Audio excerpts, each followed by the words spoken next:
最近好多人都講緊銀主盤啊，咁今日同大家睇個銀主盤。呢個銀主盤係屬於渣打㗎啦，咁主要都係佢哋負責。收咗翻嚟之後，啲鎖都換埋啊，咁頂住先呢個鎖。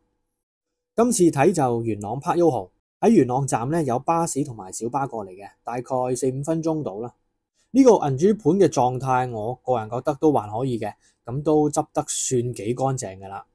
銀主盤基本上都係賣現狀噶啦，咁如果你污糟嘅，你都要買翻嚟自己整嘅，咁呢度還可以啦，都算係幾乾淨噶啦。同一時間啦，咁佢嚟緊都會拍賣嘅，咁你眼見有啲街招咧都登得幾平嘅，咁通常啲拍賣啲價就定得幾低啦，你都見到。但渣打銀行咧就同我哋講就一定要650萬或以上啦。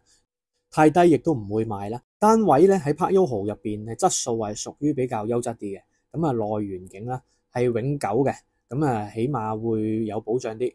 最近外圍咧都有間成交去到750萬嘅，而最平嗰啲低層成交咧都係做緊600尾，而真係650萬而冇人爭咧，咁呢個價其實都算係幾筍啦。因為暫時喺呢一刻你要係750萬買到呢個內園，你都係冇盤嘅，所以呢個價都比較有競爭力嘅。單位就大概17年買入啦，咁8-9年樓都算係保養得唔錯。暫時消息咧就係價高者得啦，咁係暗標啦，到時睇下邊個個價錢比較高咧，就會賣俾邊個。本來單位咧就3房1套，但係佢呢度咧就改咗，呢個位置咧本來係一埲牆啦，咁佢就2個房打通咗。如果你係睇過原則，中意3房1套咧，咁你要留意下呢個位置，你係需要還原嘅。你眼見嘅全部嘢都包晒啦，咁到時你唔要咧，可能要自己諗辦法去處理啦。Park YOHO呢邊咧，暫時都有3個銀主盤嘅。咁點解你好似特別多咧？主要係呢幾年佢賣得特別多啊，個單位，同埋佢基本上都喺高峰期嗰邊賣。最後我哋睇埋個主人套房。咁買到嚟呢邊咧，其實都比較闊落噶啦，700零尺，咁個主人房其實都合格嘅。